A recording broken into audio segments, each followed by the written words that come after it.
Brutality at its peak. Unni Mukundan നായകനായി എത്തിയ Marco സിനിമയുടെ റിവ്യൂ ആയിട്ടാണ് ഞാൻ ഈ വീഡിയോയിൽ വന്നിട്ടുള്ളത്. ഇത്രയും ക്രൂരവും ബ്ലഡി എന്നൊക്കെ നമ്മൾ പറയില്ലേ, അത്രയും നികൃഷ്ടമായിട്ടുള്ള ഒരു സിനിമ മലയാളത്തിലെന്നല്ല ഇന്ത്യയിൽ തന്നെ ഇറങ്ങിയിട്ടുണ്ടോ എന്ന് എനിക്ക് ഡൗട്ട് ഉണ്ട്. കില്ലിൽ പോലും ഇത്രയും ബ്രൂട്ടൽ ആയിട്ടുള്ള സീൻസും ബ്ലഡും ഒന്നും കാണിക്കുന്നില്ല. ആൾക്കാർ പറയുമ്പോൾ കില്ലും അനിമലും ചേർന്നതെന്നൊന്നും പറയാൻ പറ്റില്ല. അതിനേക്കാളും എത്രയോ മടങ്ങ് അധികം ബ്രൂട്ടാലിറ്റി ഉള്ളൊരു സിനിമയാണ് മാർക്കോ. സലാറിലും KGF-ലും ഉള്ള പോലെ തന്നെ ബ്ലാക്കിന് ഭയങ്കര പ്രാധാന്യം കൊടുത്തിട്ടുള്ള സിനിമയാണ്.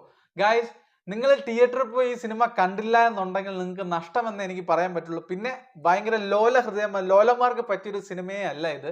ഇതുവരെ നമ്മളെ ചിരിപ്പിച്ചിട്ട് മാത്രമുള്ള നമ്മളെ ജഗദീഷ് ഏട്ടനൊക്കെ ഇതിനകത്ത് വരുന്ന ആ റോള് കണ്ട എൻ്റെ മോനെ, പുള്ളി തന്നെ ഇന്റർവ്യൂവിൽ പറയുന്നുണ്ട് ഇനി ഇങ്ങനത്തെ റോള് പുള്ളി ചെയ്യില്ല.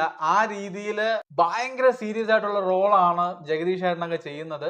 It is A bloody revenge drama guys. പോയി കണ്ടു നോക്കുക. നിങ്ങൾ കണ്ടവരുണ്ടെങ്കിൽ